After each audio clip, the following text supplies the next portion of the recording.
पिछली क्लास में हमने आप लोगों को हैलो एरिन से संबंधित जितने भी टॉपिक्स थे उसको क्लियर कर दिया था। उसमें हमने क्लोरोबेंजीन बताया गया था, हैलो एरिन में क्लोरोबेंजीन बताए थे। क्लोरोबेंजीन में हमने आपको क्लोरोबेंजीन बनाने के विधि, भौतिक गुण, रासायनिक गुण और उसके यूजेस, उसके उपयोग भी बता दिया था हमने। इस तरीके से हैलो एरिन पूरा का पूरा समाप्त हो गया था। उसके पहले हैलो एल्केन भी समाप्त किया गया था। आज नेक्स्ट यूनिट, अगली यूनिट आपको पढ़नी है एल्कोहल, फिनॉल और ईथर। यूनिट पूरा होता है क्या आपका? एल्कोहल, फिनॉल और ईथर। एल्कोहल, फिनॉल और ईथर पढ़ना है, जिसमें सबसे पहले हम आपको बताएंगे एल्कोहल किसे कहा जाता है। एल्कोहल के बारे में पढ़ना है। एल्कोहल, एल्कोहल क्या होता है, एल्कोहल के बारे में कैसे जानेंगे? Alcohol aliphatic hydrocarbon. Aliphatic hydrocarbon किसे कहा जाएगा? एलिफैटिक हाइड्रोकार्बन किसे कहा जाएगा? एलिफैटिक हाइड्रोकार्बन उसे कहा जाएगा जो कार्बनिक यौगिक कार्बन और हाइड्रोजन से मिलकर के बने हो और जिनकी श्रृंखला क्या हो? खुली हो, उन्हें एलिफैटिक हाइड्रोकार्बन कहेंगे। जैसे मीथेन एलिफैटिक हाइड्रोकार्बन है, एथेन एलिफैटिक हाइड्रोकार्बन है, प्रोपेन एलिफैटिक हाइड्रोकार्बन है। यही नहीं, आपका एलिफैटिक हाइड्रोकार्बन के अंतर्गत डबल बॉन्ड और ट्रिपल बॉन्ड वाले यौगिक भी आएंगे। एलिफैटिक हाइड्रोकार्बन में एल्केन, एल्कीन, एल्काइन तीनों सीरीज आती है ना। तो एलिफैटिक हाइड्रोकार्बन के अंतर्गत ये भी आ जाएगा आपका CH2 डबल बॉन्ड CH2 आ जाएगा, या ये भी आ जाएगा आपका CH ट्रिपल बॉन्ड CH भी आ जाएगा। ये सभी एलिफैटिक हाइड्रोकार्बन होते हैं। तो एल्कोहल किसे कहा जाता है? एलिफैटिक, ध्यान से समझिएगा, एलिफैटिक हाइड्रोकार्बन का हाइड्रॉक्सी व्युत्पन्न, हाइड्रॉक्सी व्युत्पन्न, हाइड्रॉक्सी व्युत्पन्न। हाइड्रॉक्सी व्युत्पन्न का मतलब क्या? जिसमें OH समूह के द्वारा, एलिफैटिक हाइड्रोकार्बन है सब, एलिफैटिक हाइड्रोकार्बन का हाइड्रॉक्सी व्युत्पन्न। हाइड्रॉक्सी व्युत्पन्न का मतलब क्या? OH समूह के द्वारा एलिफैटिक हाइड्रोकार्बनों में से हाइड्रोजन परमाणु को क्या कर दिया जाए? विस्थापित कर दिया जाए। तो बन क्या जाएगा आपका? CH3OH बन जाएगा। बन जाएगा कि नहीं? अब ये एलिफैटिक हाइड्रोकार्बन है, इसका हाइड्रॉक्सी व्युत्पन्न, हाइड्रॉक्सी के द्वारा उत्पन्न किया हुआ, मतलब यहां से हाइड्रोजन परमाणु का विस्थापन कर दिया जाता है। किसके द्वारा? OH के द्वारा। तो आपका प्राप्त क्या हो जाएगा? C2H5OH। तो एलिफैटिक हाइड्रोकार्बन है ये, इसका कौन सा व्युत्पन्न है? ये हाइड्रॉक्सी व्युत्पन्न है। तो एलिफैटिक हाइड्रोकार्बनों का हाइड्रॉक्सी व्युत्पन्न क्या कहलाता है? एल्कोहल कहलाता है। या यहां से देखिए हाइड्रोजन हटा दिया जाए OH के द्वारा, OH के द्वारा यहां से हाइड्रोजन हटा दिया जाए तो C3H7OH प्राप्त हो जाएगा। हो जाएगा कि नहीं? तो ये सभी क्या है? एलिफैटिक हाइड्रोकार्बनों के हाइड्रॉक्सी व्युत्पन्न है, इसलिए इन सबको क्या कहेंगे हम? एल्कोहल कहेंगे। क्या कहेंगे? एल्कोहल कहा जाएगा। अब कहेंगे कि सर इसमें कैसे होगा? इसमें भी वैसे होगा कि यहाँ से हाइड्रोजन परमाणु का विस्थापन कर दिया जाए, किसके द्वारा? OH के द्वारा। तो प्राप्त होता है आपका CH2 double bond CH bond OH। इसे एलिल एल्कोहल कहा जाता है। क्या कहते हैं हम? एलिल एल्कोहल कहते हैं, एल्कोहल कहा जाता है। तो समझिए आप लोग, क्या यह यौगिक एलिफैटिक हाइड्रोकार्बनों का हाइड्रॉक्सी व्युत्पन्न नहीं है? है। ये भी एलिफैटिक हाइड्रोकार्बनों का हाइड्रॉक्सी व्युत्पन्न है और ये भी एलिफैटिक हाइड्रोकार्बनों का हाइड्रॉक्सी व्युत्पन्न हो जाएगा। हो जाएगा कि नहीं हो जाएगा? तो एल्कोहल किसे कहते हैं? एलिफैटिक हाइड्रोकार्बनों का हाइड्रॉक्सी व्युत्पन्न क्या कहलाता है? एल्कोहल। समझ गए ना इसको? एलिफैटिक हाइड्रोकार्बनों का हाइड्रॉक्सी व्युत्पन्न क्या कहलाता है? एल्कोहल कहलाता है। और देखिए किसी भी एल्कोहल में एल्किल समूह के साथ क्या जुड़ा होता है? OH जुड़ा होता है। ये सभी क्या है? ये सभी क्या प्राप्त? CH3, C2H5 या C3H7, ये सभी क्या है? R है ना।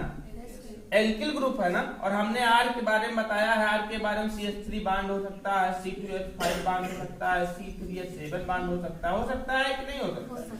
और इसके साथ में आर के साथ में क्या जुड़ गया है? OH जुड़ गया है। तो एल्किल समूह के साथ OH समूह जुड़ा होता है, और इसी OH समूह को कौन सा समूह कहा जाता है? फंक्शनल ग्रुप, क्रियात्मक समूह। कौन सा समूह कहते हैं? क्रियात्मक समूह कहा जाता है। ये आपका क्या है? क्रियात्मक समूह। अब यहीं पर बात आती है एल्कोहलों के वर्गीकरण के बारे में। एल्कोहलों के वर्गीकरण के बारे में एक बात और समझ जाइए कि ये जरूरी नहीं है आपका कि एक ही OH समूह जुड़ा हो। ये जरूरी नहीं कि एक ही OH समूह जुड़ा हो, एक से अधिक OH समूह जुड़ जाए, एक से अधिक OH समूह जुड़ जाए। जैसे देखिए आपका इसमें CH3OH में एक एल्कोहल समूह जुड़ा हुआ है, एक हाइड्रॉक्सिल समूह जुड़ा हुआ है, या C2H5OH में एक हाइड्रॉक्सिल समूह जुड़ा हुआ है। या बात करते हैं आपका इसमें CH2 bond OH bond CH2 bond OH, इसमें कितने हाइड्रॉक्सिल समूह जुड़े हुए हैं? 2 हाइड्रॉक्सिल समूह जुड़े हुए हैं। या बात करते हैं इसका CH2 bond OH bond CH bond OH bond CH2 bond OH, इसमें कितने हाइड्रॉक्सिल समूह जुड़े हुए हैं? 3 हाइड्रॉक्सिल समूह जुड़े हुए हैं। तो जिस एल्कोहल में एक हाइड्रॉक्सिल समूह जुड़ा होता है, एक हाइड्रॉक्सिल समूह जुड़ा होता है, उसे क्या कहते हैं? Monohydric alcohol. क्या कहा जाता है? मोनोहाइड्रिक एल्कोहल कहते हैं। क्या कहते हैं इसे?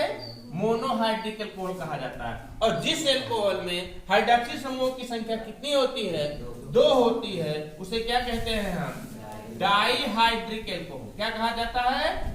डाईहाइड्रिक एल्कोहल कहते हैं। क्या कहते हैं? डाईहाइड्रिक एल्कोहल कहते हैं। और जिस हाइड्रॉक्सिल समूह में 3 हाइड्रॉक्सिल समूह जुड़े होते हैं, उन्हें क्या कहेंगे हम? ट्राईहाइड्रिक एल्कोहल कहेंगे। क्या बोलेंगे इसे हम? ट्राईहाइड्रिक एल्कोहल बोला जाएगा। अब कहेंगे सर ऐसा भी तो हो सकता है कि एल्कोहल समूहों की संख्या अर्थात हाइड्रॉक्सिल समूहों की संख्या बहुत बार जुड़ा हो, तो उसे बोलेंगे क्या? Polyhydric alcohol. क्या बोलेंगे? Polyhydric alcohol. जब बहुत ढेर सारे OH समूह जुड़े हों, ढेर सारे OH समूह जब जुड़ जाते हैं जिस यौगिक में, उसे क्या बोलेंगे हम? पॉलीहाइड्रिक एल्कोहल बोलेंगे। नाम तो इसका अलग अलग है। इसका होता है क्या? Methyl alcohol. इसका होता है क्या? Ethyl alcohol. और इसका क्या होता है? Ethylene glycol. क्या नाम है इसका? Ethylene glycol. ये है आपका ग्लिसरॉल। ग्लिसरॉल मतलब एक ग्रीस, ग्लिसरॉल है ये सब, ये ग्लिसरॉल है। नाम अलग अलग है, लेकिन एल्कोहल समूह के संख्या के आधार पर एल्कोहलों को डिवाइड किया गया है, वर्गीकृत किया गया है।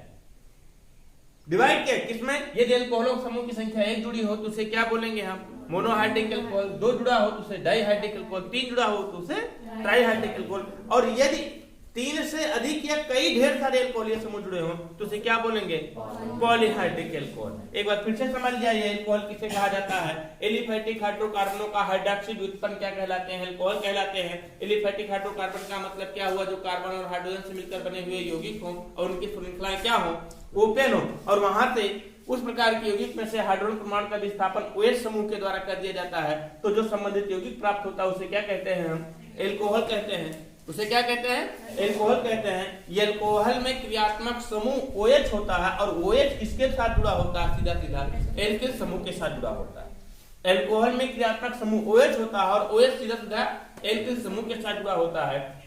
और फिर हमने बताया कि एल्कोहलों में क्रियात्मक समूह OH की संख्या 1 या 1 से अधिक हो सकती है। जब किसी भी एल्कोहल में क्रियात्मक समूह की OH समूह की संख्या 1 होती है तो उसे क्या बोलते हैं? Monohydric alcohol. 2 जुड़ा होता है तो उसे क्या बोलते हैं? Dihydric alcohol. और 3 जुड़ा होता है उसे ट्राईहाइड्रिक एल्कोहल। तो सबसे पहले हम आपको पढ़ाएंगे क्या? Monohydric alcohol. क्या पढ़ाएंगे?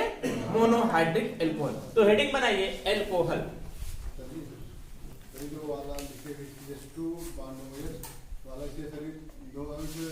इसके बाद सर ये ट्राईएथिल एल्कोहल नहीं लिख सकते? किसे? इसे नीचे वाले को। इसको? नहीं, ये ग्लिसरॉल है। इसका नाम एक्चुअली में आईपीसी नाम क्या हो जाएगा? 1 2 3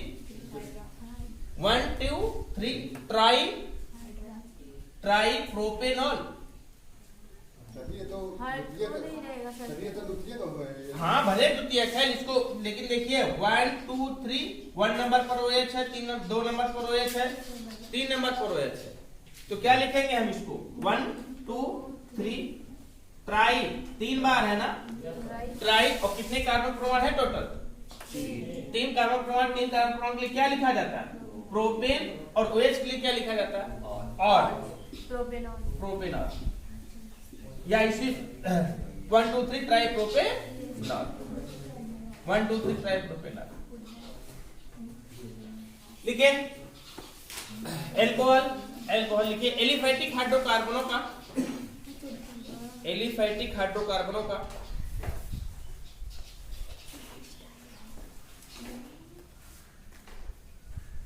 एलिफैटिक हाइड्रोकार्बनों का हाइड्रॉक्सी व्युत्पन्न एल्कोहल कहलाता है।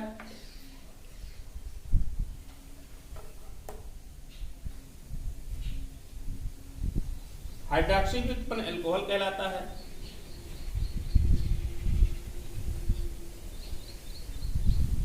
एल्कोहल में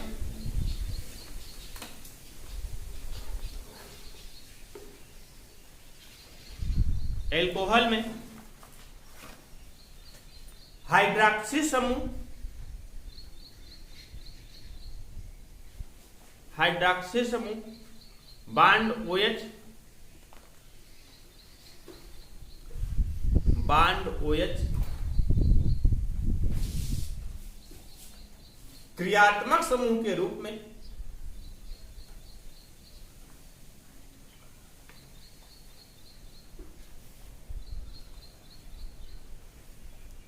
एल्किल समूह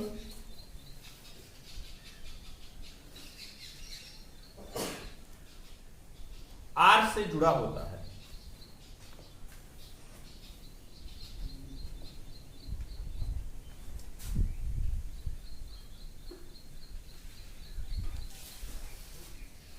लेकिन एल्कोहलों में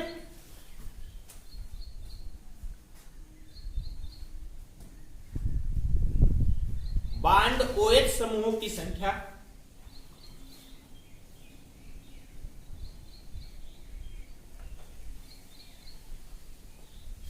1 2 और 3, 1 2 3, 1 कॉमन लगाइएगा, 2 कॉमन लगाइएगा, 3 या 3 से अधिक हो सकती है।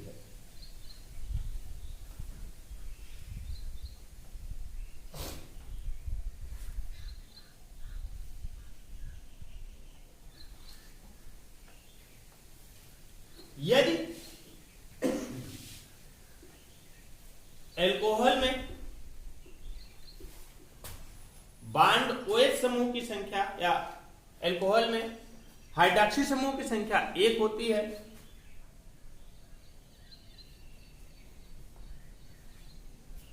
तो उसे क्या कहेंगे? Monohydric alcohol.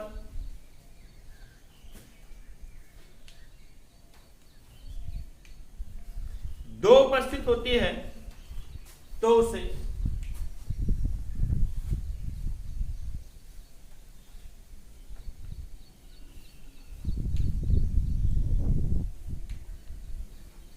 Dihydric alcohol.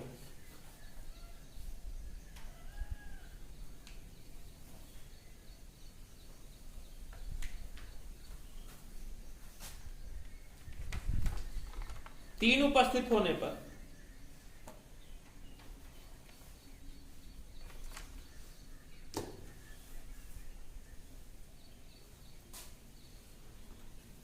Trihydric alcohol.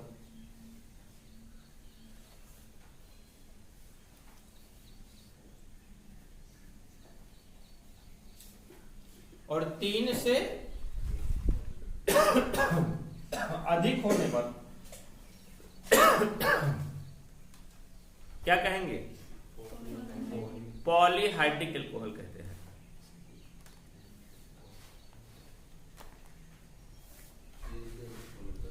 Polyhydric alcohol कहते हैं।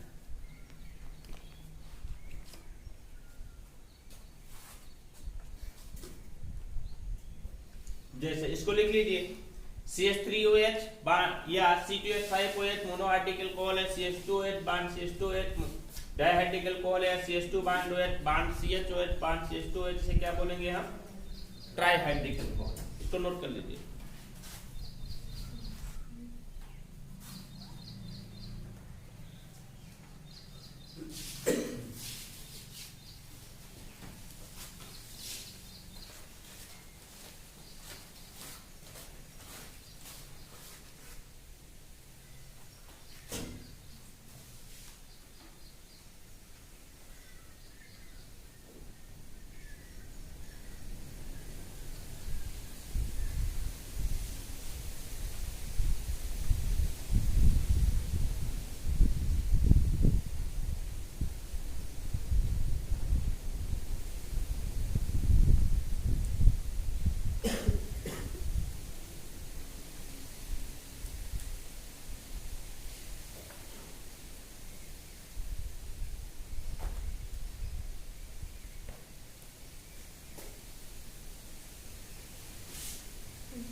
लिखे,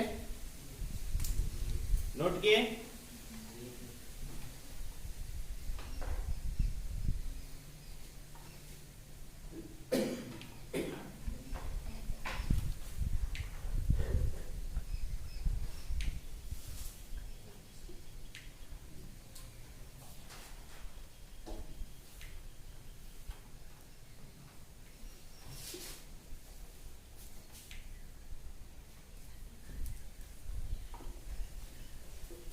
हटाए? हटाए?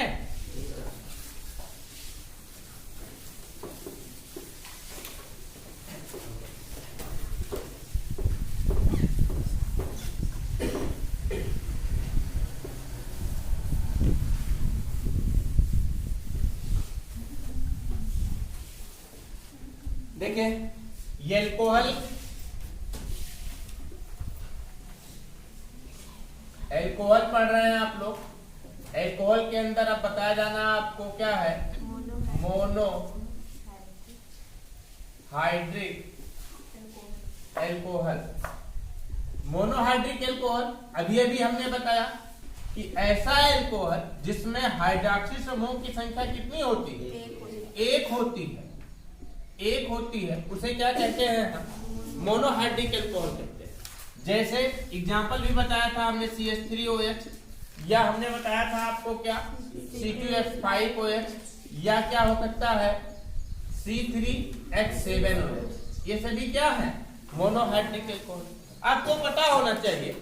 यदि बात करते हैं CH3, C2H5, C3H7, ये सभी क्या है? ये एल्किल ग्रुप है। और एल्किल ग्रुप के साथ जब एक OH समूह जुड़ जाता है तो इसका सामान्य सूत्र क्या हो जाएगा आपका? ROH।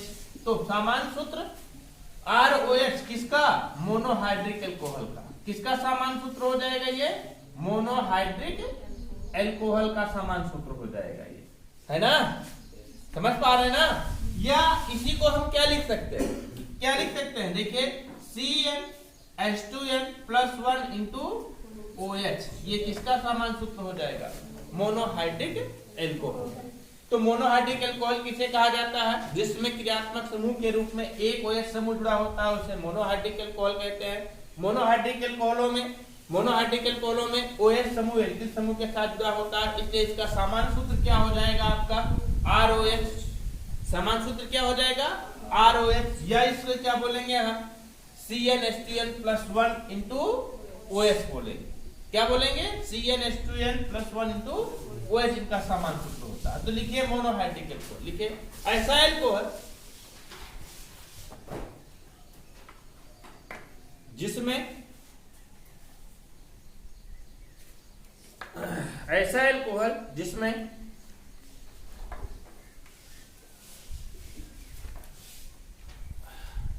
एक बांड OH समूह, एक हाइड्रोक्सी समूह लिख सकते हैं, एक हाइड्रोक्सी समूह जुड़ा होता है,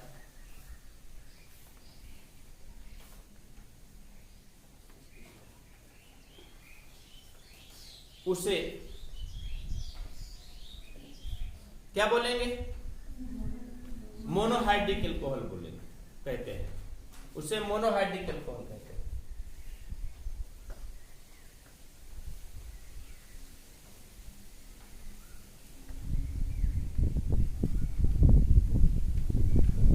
मोनोहाइड्रिक अल्कोहलों का सामान्य सूत्र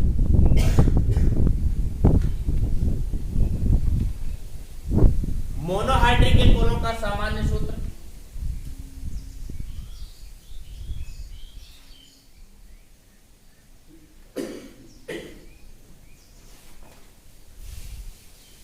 ROH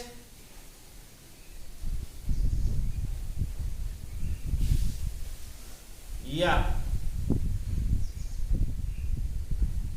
CnH2n+1 इंटू OH होता है। CnH2n+1 इंटू OH होता है।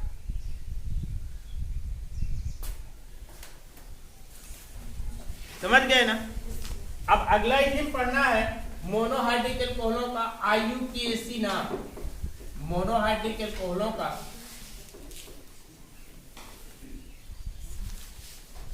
मोनोहाइड्रिक अल्कोहलों का IUPAC नाम पर। IUPAC international union of pure and applied chemistry, ये एक ऐसा सिस्टम है जिसके द्वारा किसी भी कार्बनिक यौगिक का नामकरण किया जाता है, नामकरण किया जाता है ना? तो IUPAC नाम किसका करना है? आपका मोनोहाइड्रिक अल्कोहल का करना है। मोनोहाइड्रिक अल्कोहलों का IUPAC नाम कैसे करेंगे? कैसे करेंगे इसका IUPAC नाम? कुछ नहीं करना होता है जी, संगत एल्केन के अंत में क्या जोड़ देते हैं? ऑल जोड़ दिया जाता है। क्या जोड़ दिया जाता है? ऑल। तो देखिए संगत एल्केन होता है, एल्केन के अंत में क्या जोड़ देते हैं? ऑल जोड़ देते हैं। तो आपका प्राप्त क्या हो जाता है? एल्केनॉल। क्या प्राप्त हो जाता है? एल्केनॉल। जैसे देखिए CH3 बांड OH है, अब कितना कार्बन प्रमाण है? एक कार्बन प्रमाण है। तो क्या हो जाएगा? संगत एल्केन इसका क्या हो जाएगा? मीथेन। संगत एल्केन इसका क्या? मीथेन। और OH के लिए हमने क्या बताया? ऑल जोड़ देंगे तो क्या नाम हो जाएगा? मेथेनॉल। ये तो एक नंबर पर जुड़ा था, कभी कभी नंबर पर जुड़ जाता है या 3 नंबर पर जुड़ जाता है। तब इसका IUPAC नामकरण कैसे करते हैं? देखिए OH पर जुड़ गया है, CH पर जुड़ गया है, तो नंबरिंग करना शुरू करेंगे। तो नंबरिंग हम किधर से करेंगे? जिधर से क्रियात्मक समूह पहले आवे, तो इधर से करते हैं 1 2 नंबर पर आ, इधर से करते हैं 1 2 3 नंबर पर आ रहा है, तो हमारा इधर ही सही होगा। 1 2 3 और 4 2 नंबर पर क्या आ रहा है?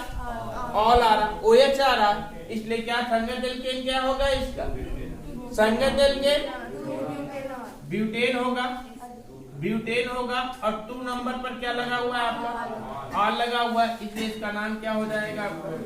2 ब्यूटेनॉल है, ब्यूटेन 2 ऑल, 2 ब्यूटेनॉल। कभी कभी बच्चे कंफ्यूज होते हैं कि सर ये गलत है। गलत नहीं है, इसको इस तरीके से भी कहीं कहीं लिखा होगा, इस तरीके से भी लिखा जाता है ब्यूटेन 2 ऑल। फिर भी कंफ्यूज मत होइएगा। और कभी कभी इस तरीके से भी लिखा जाता है, किसी कोई राइटर इस तरीके से भी लिखते हैं ब्यूटेनॉल 2,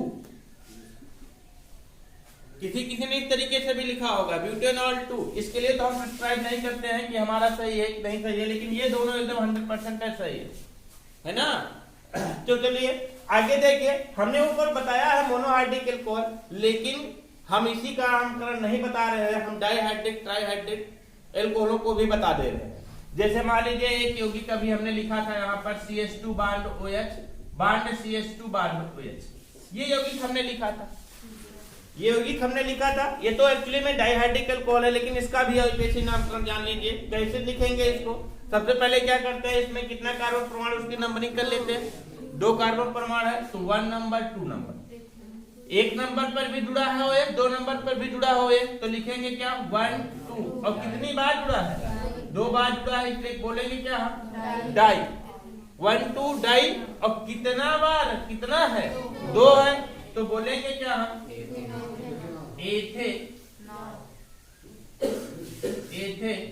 एथेनॉल।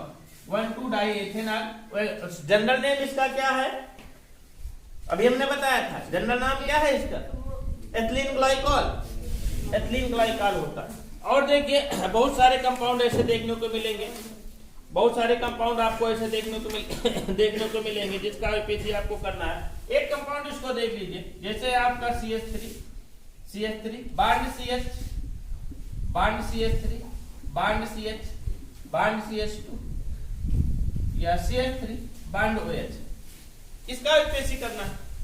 तो इसका आईपीसी करने के लिए हम देखते हैं एक अन्य साइड चेन आ गई है, एक अन्य साइड चेन आ गई है जो कि मेथिल चेन कहलाएगी। CH3 मेथिल कहलाते है ना। और यहाँ पर देखते हैं कि इधर करते हैं OH 2 नंबर पर आया, इधर करते हैं OH 3 नंबर पर आया। हमारा नंबरिंग इधर से करेंगे 1 2 3 4। 2 नंबर पर क्या है आपका OH है ना, OH है ना। लेकिन 3 नंबर पर क्या है, मेथिल है। तो क्या लिखेंगे हम 3 मेथिल पहले लिखा जाता है, 3 मेथिल। 2 नंबर पर क्या है, ऑल है ना। तो 2 और कितना कार्बन परमाणु है टोटल 4। तो क्या लिखेंगे ब्यूटेन प्लस R, तो क्या हो जाएगा 2 ब्यूटेन।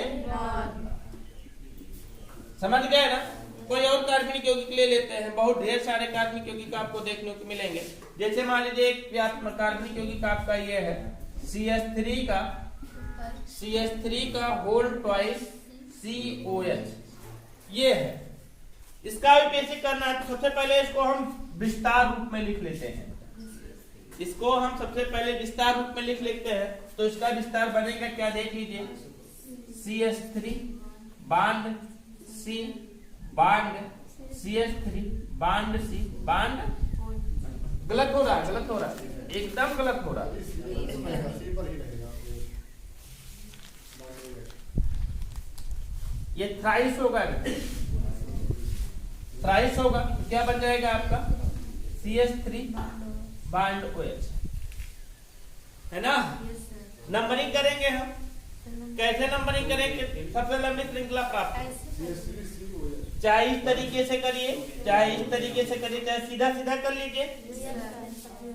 सीधा सीधा नंबरिंग हमने कर लिया।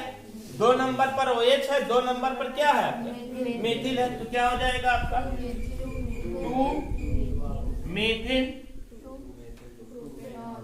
2 प्रोपेनॉल। कुल मिलाकर के हमें उम्मीद है कि आप एल्कोहल से संबंधित कोई भी आईपीसी आ जाएगा तो आप लोग कर ले जाओगे, है ना। एल्कोहल से संबंधित कहीं भी कोई भी आईपीसी आएगा आप लोग कर ले जाओगे। हेडिंग बनाइएगा मोनोहाइड्रिक एल्कोहलों का आईपीसी नामकरण, और नामकरण बनाने के बाद इसको पूरा नोट कर लीजिए। हाँ नोट करो, 1 नंबर 2 नंबर 3 नंबर 4 नंबर और 5 नंबर। नहीं, कुछ नहीं लिखाएंगे।